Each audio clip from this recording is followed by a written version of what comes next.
Hello students, welcome eight दीक्षांत edutech. मैं Deepak Sharma sir, आपका मैथ्स टीचर। आज की इस वीडियो में हम लोग पढ़ेंगे जो हमारा टॉपिक है प्लेइंग विथ नंबर्स, उसका 5th पार्ट। ठीक है, तो एक बार हम लोग देख लेते हैं कि हमने पिछले पार्ट में क्या पढ़ा है, उसके बाद हम लोग शुरू करते हैं पार्ट 5। तो पिछले जो भी 4 पार्ट्स बने हैं इस टॉपिक में, जो वीडियोस बने हैं, वो उनमें हमने ये टॉपिक्स जो आप देख रहे हैं इसको हमने कवर कर लिया ऑलरेडी। ठीक है ना, जिसमें हमने order of operation, simplification of brackets, factors and multiples, ठीक है, prime, composite, even and odd numbers and criteria of divisibility of numbers from 2 to 11, ये सारी चीजों को हमने पिछले पार्ट्स में कवर कर लिया है। ओके, तो आई होप आपने उन्हें देखा होगा, आप समझ गए होंगे। अब हम लोग आज के इस पार्ट में, एक्चुअली पार्ट 4 में हमने ये जो हमारा टॉपिक है क्राइटेरिया ऑफ डिविजिबिलिटी, इससे रिलेटेड कुछ क्वेश्चंस किया था। तो उनमें से कुछ और क्वेश्चंस को करेंगे और उसके बाद हम लोग अगला टॉपिक जो है common factor and common multiples या परफॉर्म प्राइम फैक्टराइजेशन, इनको भी शुरू करेंगे। ठीक है, तो चलते हैं हम लोग। तो आज का जो क्वेश्चन हम लोग को सॉल्व करना है, उसको सॉल्व करने से पहले कुछ ये प्रॉपर्टीज है, जनरल प्रॉपर्टीज, जो हमने पिछले पार्ट में डिस्कस किया था, उसको एक बार डिस्कस कर लेते हैं, क्योंकि इन्हीं प्रॉपर्टीज के बेस पे हम उन क्वेश्चंस को सॉल्व कर पाएंगे प्रॉपर्ली। ठीक है, तो क्या है ये प्रॉपर्टीज, देखते हैं एक बार।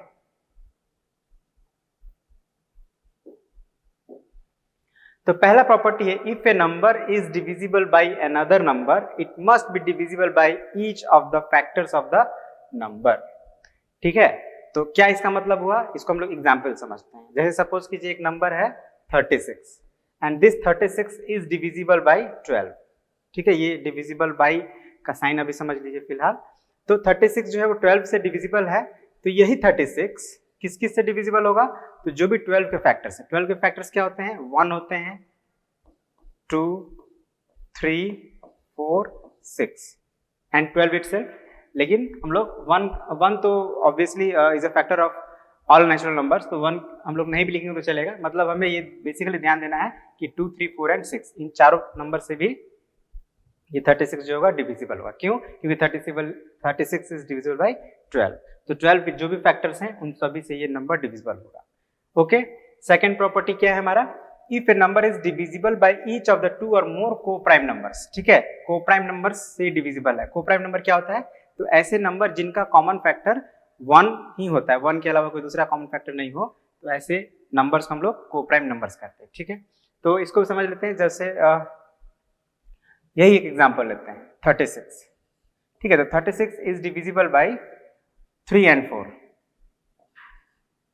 3 and 4, 36 क्या है, 3 से भी डिविजिबल है, 4 से भी डिविजिबल है। तो ये 3 और 4 दोनों को प्राइम नंबर है। क्यों, क्योंकि जब आप इनका कॉमन फैक्टर निकालेंगे तो आपको 1 के अलावा कोई दूसरा नहीं मिलेगा, तो ये को प्राइम नंबर है। तो अकॉर्डिंग टू दिस प्रॉपर्टी, ये जो हमारा 36 है, यही नंबर इनके प्रोडक्ट यानी 3 into 4 इज इक्वल टू 12 से भी डिविजिबल होगा। तो अभी तो हम देखेंगे, और हम जानते हैं 36 12 के टेबल में 3 टाइम्स में आता है, तो 36 भी 12 से डिविजिबल होगा। तो ये चीज है हमारा सेकंड प्रॉपर्टी। एक और एग्जांपल देते हैं ताकि और आपको क्लियर हो जाए। जैसे सपोज कीजिए 51, चलिए इसको भी रन देते हैं, कोई अच्छा सा नंबर लें ताकि आपको क्लियर हो जाए एकदम।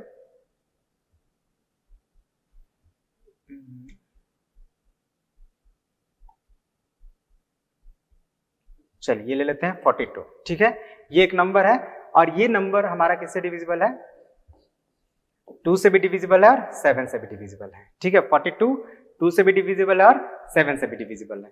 और 2 और 7 को का जब आप कॉमन फैक्टर निकालेंगे तो आपको 1 के अलावा कोई दूसरा नहीं मिलेगा।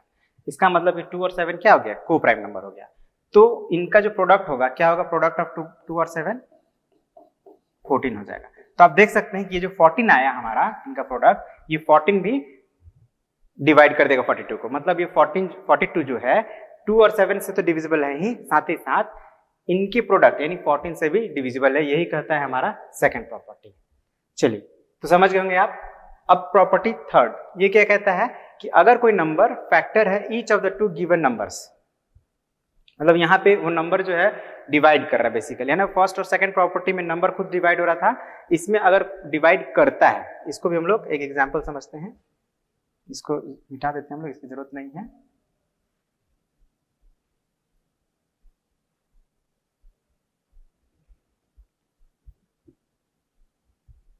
तो जैसे सपोज कीजिए 7 इज ए फैक्टर ऑफ, 7 का एग्जांपल लेते हैं, is a factor of 21 and 35, ठीक है ना। 7 जो है 21 का भी फैक्टर है, 35 का फैक्टर है। इसका मतलब क्या हुआ, 7 जो है 21 को भी डिवाइड कर देगा और 35 को भी डिवाइड कर देगा। ओके, तो हमारा जो थर्ड नंबर प्रॉपर्टी कहता है कि अगर ये दोनों नंबर का हम सम निकालते हैं, 21 प्लस 35, तो कितना होगा, 56 होगा। तो according to this property number 3, ये 7 जो है वो 56 का भी एक फैक्टर होगा, 56 का भी फैक्टर होगा। ये बात आपको ध्यान रखना है। मतलब क्या कि 7 जो है 21 का फैक्टर है, 35 का फैक्टर है, और इनका जो सम आया 56 उसका भी फैक्टर है। और जो प्रॉपर्टी हमारा 4 कहता है, ये भी एग्जैक्टली ऐसा ही है। इसमें क्या है कि डिफरेंस अगर हम इसका निकालते हैं तो उसका भी फैक्टर होगा। मतलब कि 35 माइनस 21 कितना हो जाएगा आपका, 14 आ रहा है, तो 14 भी डिवाइड हो जाएगा 7 से, यानी 7 जो है वो 14 का भी फैक्टर होगा। मतलब कि इन शॉर्ट अगर हम कहें तो कोई एक नंबर अगर किसी दो अलग अलग नंबर को डिवाइड कर रहा है, तो वही नंबर उन दोनों नंबर के सम और डिफरेंस को भी डिवाइड कर देगा, यानी कि उसका भी फैक्टर होगा। ये सारी चीजें आपको याद रखनी है, आगे जो हम लोग क्वेश्चन बनाएंगे उसमें ये सारी चीजें बहुत ही हेल्पफुल है। तो अब हम लोग बढ़ते हैं अपने नेक्स्ट क्वेश्चन की तरफ। नेक्स्ट क्वेश्चन क्या है, find A 4 digit odd number using each of the digits 1 to 4 and 5, using each of the digits 1 to 4 and 5, मतलब 4 डिजिट्स दिए गए हैं। इन 4 डिजिट्स को लेकर हमें एक 4 डिजिट ऑड नंबर बनाना है, ठीक है ना। ध्यान दीजिएगा, 4 डिजिट ऑड नंबर, और कंडीशन क्या है, ओनली वंस, मतलब एक ही बार रिपीट करना है। डिजिट्स को 2 बार नहीं कर सकते रिपीट, एक ही बार लिखेंगे। और एक और कंडीशन इसमें कि such that when the first and the last digits are interchanged. Interchange का मतलब होता है एक दूसरे के प्लेस पर चेंज हो जाना। जैसे सपोज कीजिए अगर 1 2 4 5 है, मैं इससे एक नंबर बनाता हूं 1 2 4 5, और यहाँ पे फर्स्ट और लास्ट डिजिट हमारा 1 और 5 है। अगर इसको इंटरचेंज करेंगे तो क्या हो जाएगा, ये 1 यहाँ पे ये हो जाएगा 5, 1 के प्लेस पे 5 लिखेंगे, 5 2 4 1, तो ये इंटरचेंज हो गया फर्स्ट और लास्ट डिजिट। तो इस ऐसा करने के बाद क्या होना चाहिए, इट इज डिविजिबल बाय 4। मतलब अगर हम फर्स्ट और लास्ट डिजिट को इंटरचेंज किए तो वो 4 से डिविजिबल होना चाहिए, मतलब 3 कंडीशन। ओके, तो अब जैसे यही एक एग्जांपल आप ले रहे हैं, यहाँ पे हमने फर्स्ट और लास्ट डिजिट को इंटरचेंज किया, तो ये जो नंबर मिला, is this number divisible by 4? No, this number is not divisible by 4।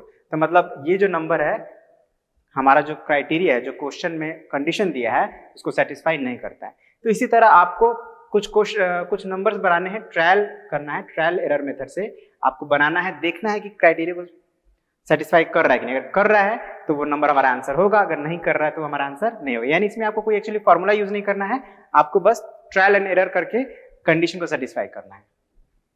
चलिए अब हम लोग एक ऐसा नंबर लेते हैं जो इस कंडीशन को सेटिस्फाई करता है। क्या ले ले, 2 1 4 5, ठीक है। ये एक हमने नंबर लिया। अब ये नंबर कैसा होना चाहिए, तो 4 डिजिट का, इट्स ओके, ये 4 डिजिट नंबर है। दूसरा ऑड नंबर होना चाहिए, ऑड नंबर भी है। अब तीसरा ये कि जब हम इसको इंटरचेंज करते हैं, तो आफ्टर इंटरचेंजिंग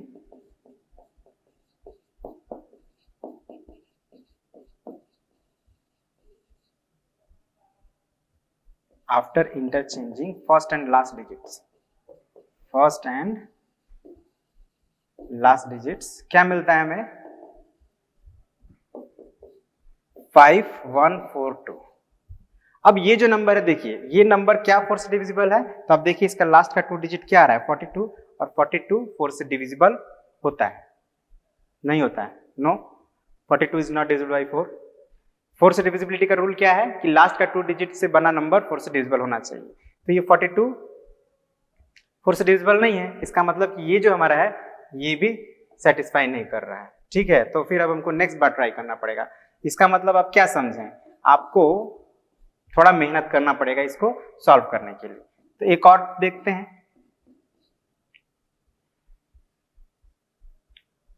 4 2 5 1। हाँ, ये भी नहीं हुआ। चलिए हम लोग एक ऐसा नंबर लेते हैं जो करे, है ना, क्योंकि हम लोग बहुत ज्यादा ट्रायल करेंगे तो बहुत ज्यादा टाइम जाएगा। एक कोई ऐसा डिजिट हम लोग ले लें, 24 2।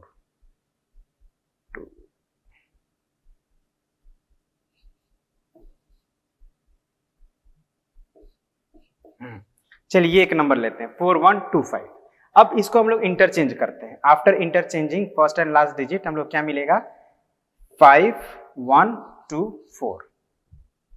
अब इसका आप लास्ट का 2 डिजिट देखिए, 24, ये 4 से डिविजिबल है ना, 4 6 24 होता है, तो ये 4 से डिविजिबल है। मतलब ये जो हमें नंबर मिला, दिस वन, इसको हम लोग मार्क कर देते हैं इस तरह से। ये जो हमें नंबर मिला, this number satisfied the all 3 conditions mention in the question, है ना। ये ऑड नंबर भी है, 4 डिजिट भी है, और इसका फर्स्ट और लास्ट डिजिट को जब इंटरचेंज करते हैं तो वो 4 से डिविजिबल भी हो जा रहा है। तो this is our number which is satisfying the condition. इसी तरह से आपको 3 4 और नंबर ढूंढने हैं। ऐसे यहाँ पे कोई मेंशन नहीं कि कितना नंबर ढूंढना है, 3 4 आप ढूंढ सकते हैं। एक मैंने ढूंढ लिया है, आप 3 4 खुद से ऐसी नंबर को ढूंढना है जो इस कंडीशन को सेटिस्फाई करे। ऑलराइट, इसमें कोई फॉर्मूला यूज नहीं करना है, सिंपली आपको नंबर्स लिख देने। जैसे यहाँ पे एक नंबर हो गया 4125, इसी तरह से 3 4 और नंबर आपको लिखने हैं। ओके, तो अब हम लोग बढ़ते हैं नेक्स्ट क्वेश्चन की तरफ। This question, what does this question से? यह क्वेश्चन कहता है कि जो बॉक्स है, बॉक्स में एक ऐसा नंबर हमको फाइंड करना है जो 3 से डिविजिबल हो जाए। मतलब इस बॉक्स में एक ऐसा डिजिट लिखना है जिसके लिखने से ये नंबर जो बने वो 3 से डिविजिबल हो जाए। तो आप देखिए 3 से डिविजिबिलिटी का क्या रूल है, 3 से डिविजिबिलिटी का क्या रूल है। तो जो गिवन डिजिट्स होंगे उस नंबर के, उनका सम 3 से डिविजिबल होना चाहिए। तो यहाँ पे 2 डिजिट तुमको पता है, 3 और 1, तो इनका डिजिट आप का सम निकालेंगे तो 4 होगा। अब आप बताइए 4 में कौन सा डिजिट, यहाँ पे कौन सा डिजिट हम लिख दें कि जिसको 4 में जोड़ने पर वो 3 से डिविजिबल हो जाए। तो आपको पता है 4 के नेक्स्ट बाद 6 होता है जो 3 से डिविजिबल है, तो ऑब्वियसली 6 होना चाहिए इनका सम, है ना। तो ऑलरेडी 4 हमारे पास है, तो अगर हम यहाँ पे 2 फिल कर देते हैं तो क्या हो जाएगा, 4 + 2 6 हो जाएगा।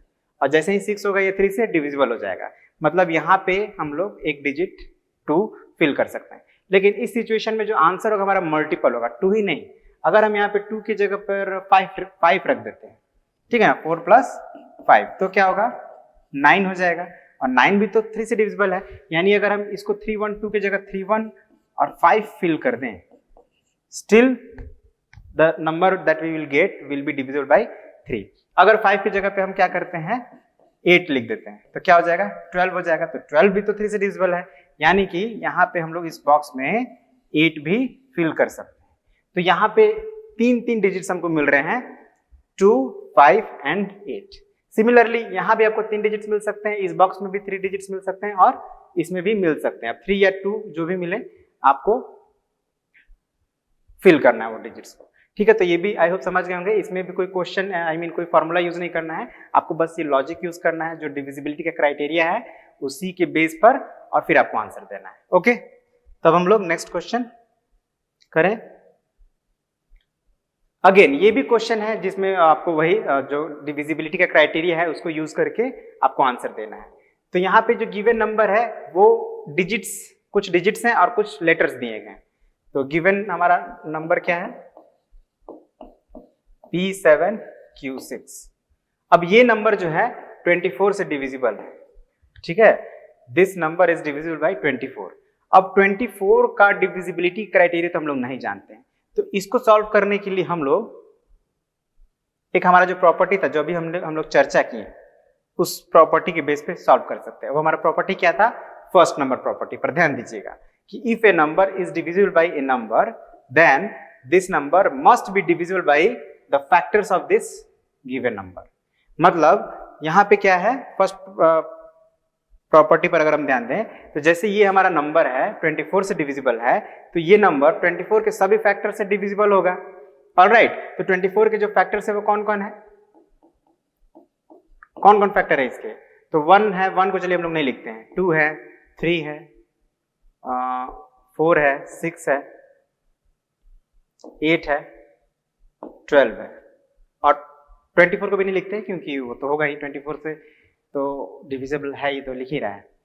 अब हमें क्या करना है कि हमें इन सभी फैक्टर्स चेक करना है, लेकिन अगर सभी फैक्टर्स चेक करेंगे तो हमें काफी टाइम लगेगा। तो हम लोग क्या करते हैं, 3 ऐसा फैक्टर इसमें सेलेक्ट करते हैं जिसको मल्टीप्लाई करने पर 24 हो जाए। तो आप देखिए, अगर 2, 3 और 4 को लेते हैं, ये फैक्टर्स, इनको मल्टीप्लाई करने पर 24 आ रहा है ना, देखिए तो 2 into 3 into 4 is equal to 24 आ रहा है। तो यही सिर्फ 3 फैक्टर से अगर हम लोग चेक कर लिए तो समझिए कि ये हम लोग पी और क्यू का एक एस्टिमेटेड वैल्यू फाइंड कर सकते हैं। और एक्चुअली एस्टिमेटेड मैं इसलिए बोल रहा हूं क्योंकि इसका कोई फिक्स वैल्यू नहीं है।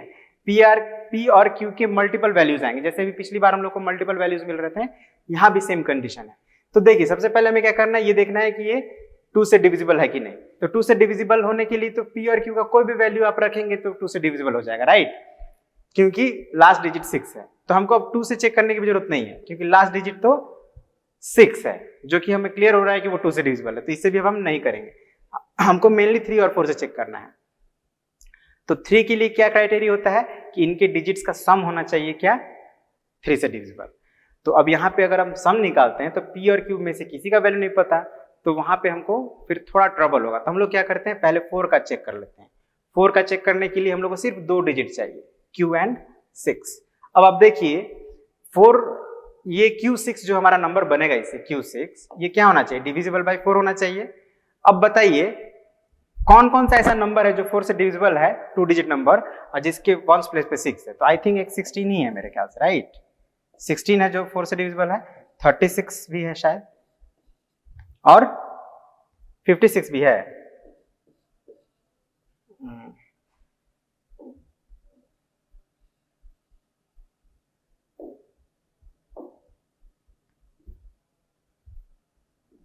$56 भी है, 56 भी 4 से डिविजिबल है, और 76 भी है, और 96। ओके, तो मतलब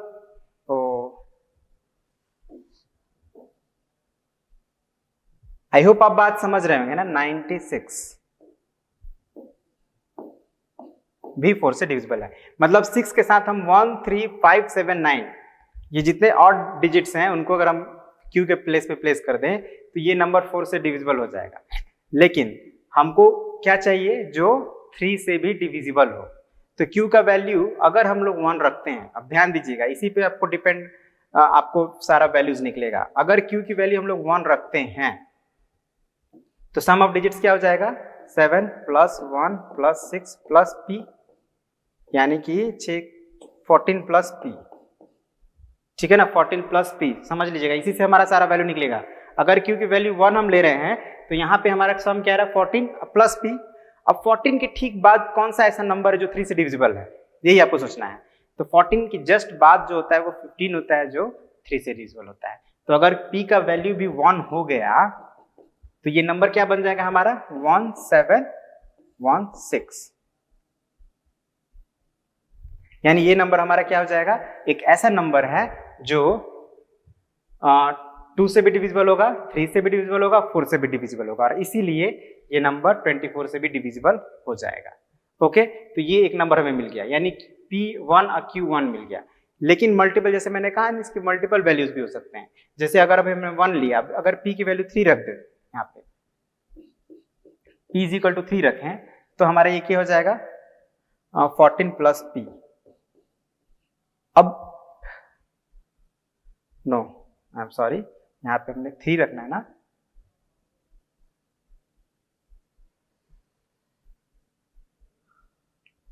तो थोड़ा सा यहाँ पे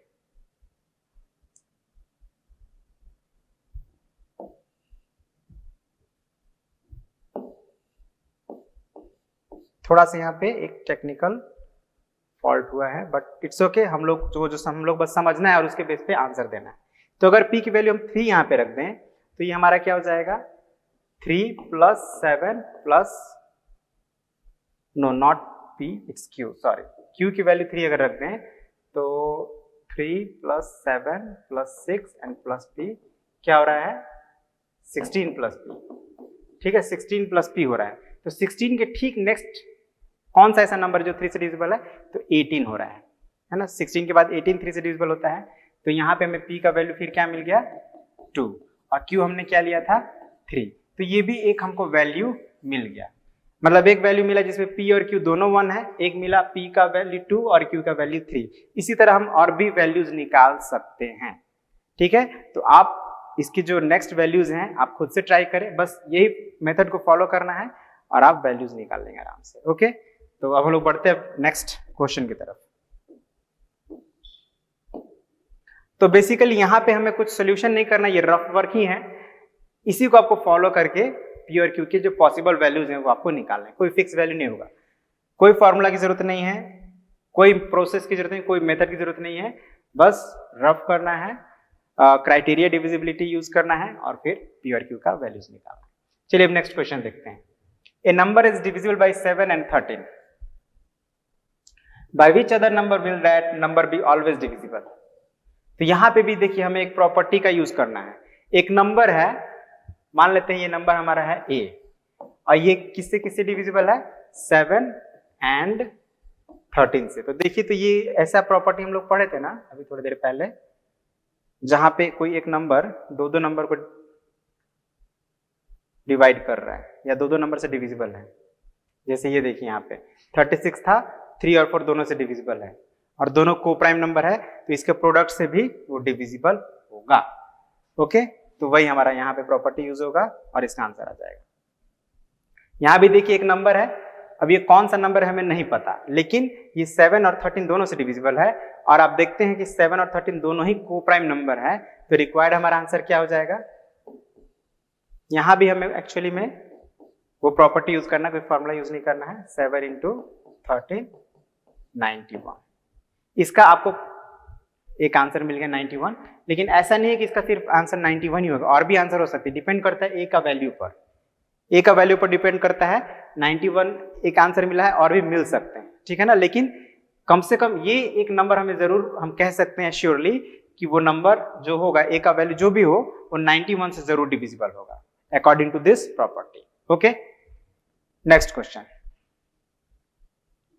तो नेक्स्ट क्वेश्चन जो है हमारा असर्शन रीजन बेस्ड क्वेश्चन है।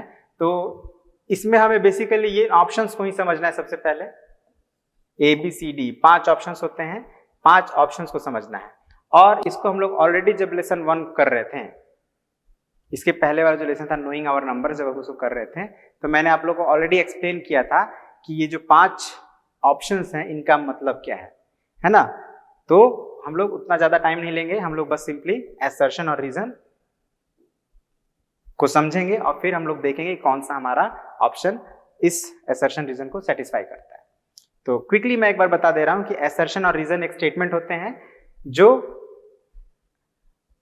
या तो एक दूसरे को मतलब जैसे एक्सप्लेन कर रहे होते हैं या नहीं भी कर रहे होते हैं ना। रीजन जो क्या करता है बेसिकली असर्शन स्टेटमेंट को एक्सप्लेन करता है, और अगर नहीं करता है तो फिर उसके लिए अलग ऑप्शन होगा, अगर कर रहा है तो उसके लिए अलग ऑप्शन होगा, है ना। तो बस हमें यही देखना है कि एक्सप्लेनेशन कर रहा है कि नहीं, एक्सप्लेन कर रहा है या नहीं।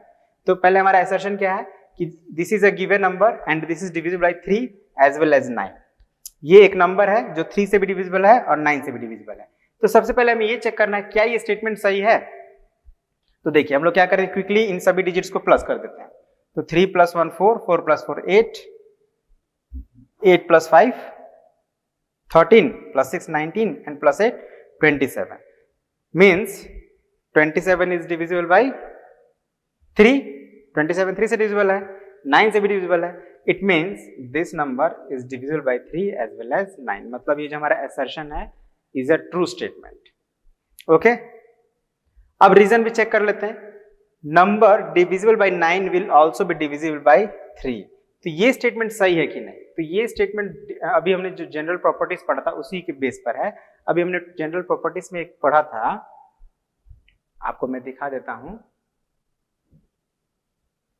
यही फर्स्ट ही प्रॉपर्टी है कि अगर कोई नंबर किसी नंबर से डिविजिबल है तो वही नंबर उसके फैक्टर से भी डिविजिबल होगा, फैक्टर से भी। और वही चीज यहां पे भी लिख रहा है कि number is divisible by 9 will also be divisible by 3।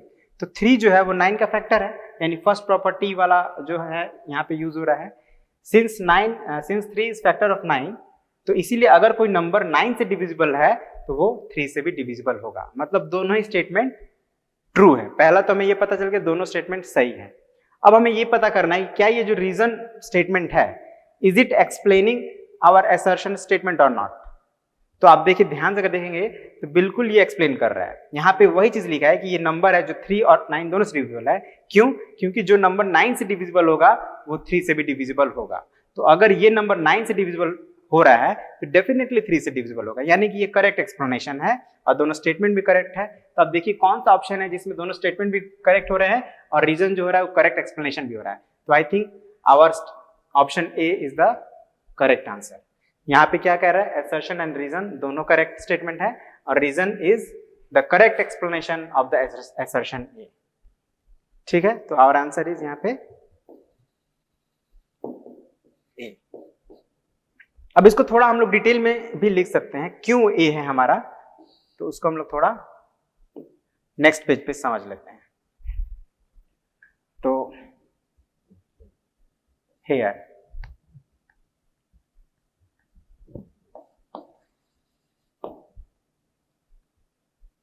since 3 1 4 5 6 8 यही गिवन नंबर है। here गिवन नंबर, चलिए since मत लिखिए, given number.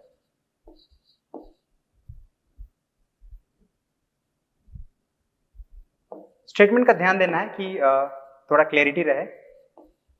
Given number is equal to this. अब हम क्या निकालेंगे, सम ऑफ इट्स डिजिट्स।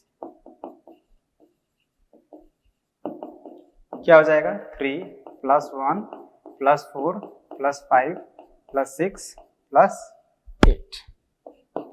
ऐड करके देखते हैं,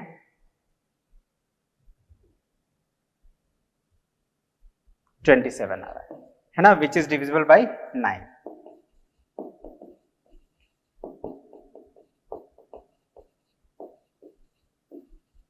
है ना, एज वेल एज 3। मतलब हमारा स्टेटमेंट जो असर्शन स्टेटमेंट है वो सही हो गया। अब लिख सकते हैं now since 3 is a factor of 9 therefore, हमारा क्या स्टेटमेंट था, reason, therefore number divisible by 9 will also be divisible by 3।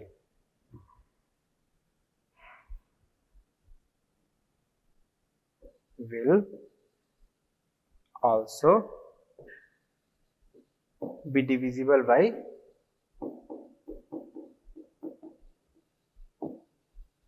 3। यानी कि दोनों स्टेटमेंट भी ट्रू हैं और जो रीजन स्टेटमेंट है वो एक्सप्लेन भी करेक्टली कर रहा है। Thus our answer is A, जो कि मैंने यहाँ पे ऑलरेडी लिख दिया है और एक्सप्लेन भी मैंने कर दिया। ठीक है, तो इसी तरह से हमें आंसर करना है असर्शन रीजन बेस्ड क्वेश्चंस का। ओके, तो इसी के साथ हमारा जो ये डिविजिबिलिटी का क्राइटेरिया से रिलेटेड जो क्वेश्चंस थे वो हो जाता है हमारा कंप्लीट। तो अब आगे का जो हमारा टॉपिक है उसको हम लोग थोड़ा समझ लेते हैं, है ना, फिर उससे रिलेटेड हम लोग क्वेश्चन करेंगे। जैसे ये हमारा कॉमन फैक्टर्स है, ठीक है, common factors and common multiples के बारे में बात करेंगे। कॉमन फैक्टर्स क्या होता है, तो फैक्टर्स आप जानते हैं, इसको हम लोग एग्जाम्पल समझते हैं, ठीक है ना, से फैक्टर ऑफ एग्जाम्पल से ही हम लोग इसको बेटर अंडरस्टैंड कर सकते हैं। तो फैक्टर्स ऑफ 12 एक नंबर ले लेते हैं, क्या होगा इसका factor, 1 2 3 4 6 and 12। And factors of एक 18 ले लेते हैं, क्या होगा, 1 2 3, 6, 9 एंड 18। इसके अलावा और कोई फैक्टर इसके नहीं होंगे, है ना। अब हमें क्या बताना है, कॉमन फैक्टर्स। तो कॉमन फैक्टर वो फैक्टर्स होते हैं जो दिए गए जो नंबर्स हैं उन दोनों के ही फैक्टर हो। जैसे यहां पे आप देखिए 1 जो है दोनों ही गिवन नंबर्स का फैक्टर है, तो 1 एक हमारा हो गया कॉमन फैक्टर। दूसरा आप देख सकते हैं 2, जो 2 है ये भी दोनों ही गिवन नंबर्स का फैक्टर है, तो 2 भी हो गया कॉमन फैक्टर। फिर 3 भी आप देख सकते हैं।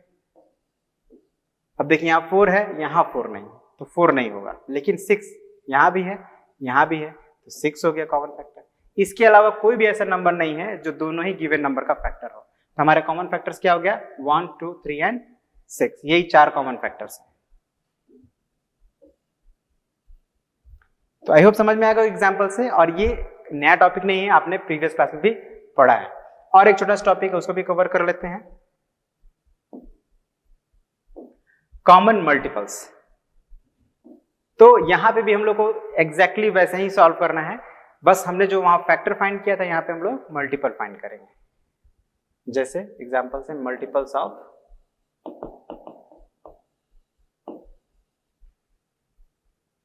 6, छोटा ही नंबर लेते हैं, 6 का क्या हो जाएगा, 6, 12, 24, 30, 36 और 42, और भी बहुत सारे इसके मल्टीपल्स होंगे। एक और नंबर लेते हैं मल्टीपल्स ऑफ 9,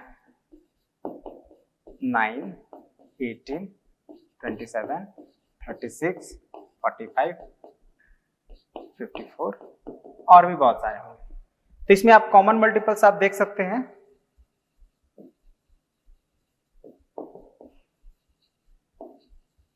सिक्स एंड 9 क्या हो रहे हैं, तो देखिए यहाँ पे 6 तो नहीं है, 12 भी नहीं है, 18 है।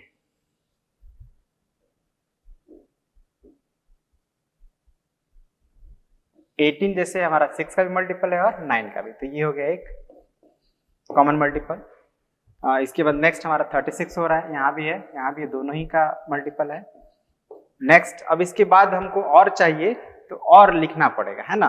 तो अभी फिलहाल हम जो 2 दिख रहा है तो 2 ही है, अगर कॉमन मल्टीपल्स और चाहिए और लिखना पड़ेगा। लेकिन फिर भी अगर आप चाहते हैं कि हम और भी कॉमन मल्टीपल निकालें तो एक तरीका और है कि जो आपका फर्स्ट कॉमन मल्टीपल है ना उसी का आप मल्टीपल निकालें। जैसे 18 हो गया तो सेकंड कॉमन मल्टीपल 36, अब थर्ड क्या होगा, तो 18 का जो थर्ड मल्टीपल होगा, तो 18 3 से क्या होता है 54, तो 54 भी यहाँ पे इसका एक कॉमन मल्टीपल होगा। इसी तरह आप 18 के मल्टीपल्स निकालते जाएंगे तो कॉमन मल्टीपल 6 और 9 का निकलता जाएगा, ठीक है।